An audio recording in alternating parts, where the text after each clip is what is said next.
Hello, everybody. Why I love the restaurant industry. For most humans, this is a rather big holiday weekend, isn't it? Easter, Ramadan, Passover, and probably other unique reasons to celebrate that I'm not fully aware of. Whatever your belief systems are, celebration is always worth elevating. Gathering with friends and family and recommitting to values beyond self is perhaps more important today than ever. So here's to that. When I scan my emotional landscape, I find myself these days more often than before looking to my past for clues to the future. Perhaps it's a sign that I'm getting older. And when I do reflect on my own career, I'm constantly reminded of the imprint, importance, and incredible gifts that so many decades in the restaurant industry bestowed on me. While today's piece is about restaurants, I could also include almost any retailer or organization that meets their customers daily, frequently, and in the flesh. Whether they are hotels, restaurants, nail salons, bakeries, retailers, hospitals, nursing homes, or other delivery systems of service. However, my deepest experience is with restaurants, which is why I return to them as the reference point to the broader argument I'm trying to make around service. And in a week filled with incredible division and politicization all around us, I started thinking more about what kind of organizations have a more natural immunity against the kind of division, polarization, and dehumanizing attitudes that occupy so much of our public discourse. The typical trajectory of many businesses and human beings can go something like this if we are lucky. We find what we like to do, we get better at it, and we grow and reap the rewards from this growth, financially and otherwise. But for most people and organizations, along the way, we also risk being set in our ways as we become more interested in protecting what we have rather than expanding our horizons further. We see this in organizations all the time. This is when they turn inwards, and the interest of the company or organization seems more important than the interest of their customer. Hospitals caring more about processes and procedures than sustainable health, politicians more about winning elections than a prosperous nation, CEOs seeking short-term profits and jeopardizing long-term success, as we saw recently with many banks, etc., etc. This typical pattern can't be stated more truly and powerfully than what John Gardner stated in his incredible book on leadership. I quote, "But means tend to triumph over ends, form triumph over spirit. People become prisoners of their procedures.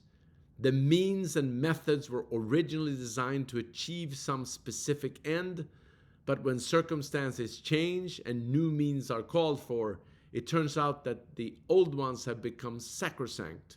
The means have become ends in of themselves, no longer effective perhaps, but enshrined." End of quote. This is why I'm more fond of smaller companies in general. They are closer to the action before the layers of bureaucracy have set in. The immediacy and urgency of a customer is still front and center of their culture. And nowhere is the spirit of customer centricity more alive and kicking than in restaurants. If food or service isn't good, there's simply no hiding. Customers vote with their feet immediately and they just won't come back. They won't tell their friends, or worse, they will share their negative views online, and the business will suffer. At McDonald's, where I spent my formative years, we had a saying relative to all this: don't take your eyes off the fries. At some level, this is of course true for any business, but it is more true for business to consumer businesses and also even more true for distributed business models that have hundreds of thousands of locations. Businesses like these are hyper-local. They cater to a microeconomy in their local trade areas. People are loyal and frequent customers. While brands, recipes, and systems can be shared across locations, there's no hiding the fact that the success or failure of the enterprise depends on each and every one of those local visits. The front line is really their lifeline. That's also why so many of them have selected business models where local management are also owners. Local teams that are in business for themselves, but not by themselves. Franchising typically. I would be the first to admit that restaurants are not an easy business. It's often 24/7, thin margins, fiercely competitive, and in many ways exhausting. But it has, I would argue, 3 inherent benefits that have forever cemented my love and respect for any restaurateur out there. First, it is truly real. It's transparently honest. It's simple so far as people either like the food and the service or they don't. There are no excuses. We are there to serve. And we either do a good job or we don't. And because of the plethora of choices, every second you are judged and compared to others. And it is consumed immediately. So in this way, the service and food are one. In many other businesses, service can be inferior, but the product you bought can compensate for the poor service in weeks and years after you bought it. You forget about the experience but enjoy the product. Not in food. They come in the same package, literally and figuratively. Second, it is one of the great social mobility escalators out there. Stewardesses rarely become pilots. Nurses rarely become doctors. But kitchen crew almost always rise to the top of restaurant organizations. They promote from within. That creates opportunities. And I love seeing young people, often with limited career choices, grow and develop and end up as either restaurant owners or senior executives in larger companies. It is so rewarding. Restaurants is an industry where trickle-down economics really work wonders. Third, it's human. Whether people are celebrating an anniversary or commiserating over a brutal work week, they turn to restaurants to amplify their joy or soften their troubles. It is our oasis for a much needed break from an otherwise hectic day. We live in an over-technologized world. Digital relationships have now overtaken real relationships. But every day in restaurants, we have the opportunity to connect, to touch, and to affect the day of another fellow human being.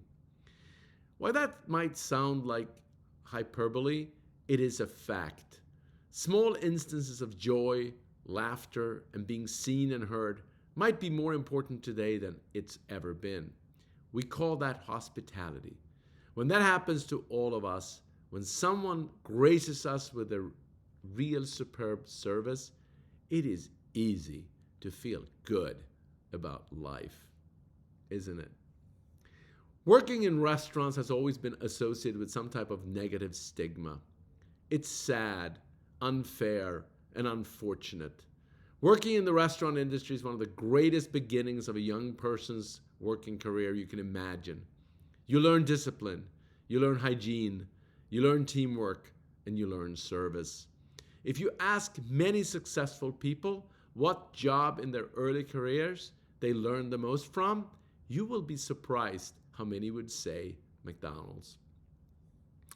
In a world where human connections are suffering, we should celebrate all the hospitality workers out there.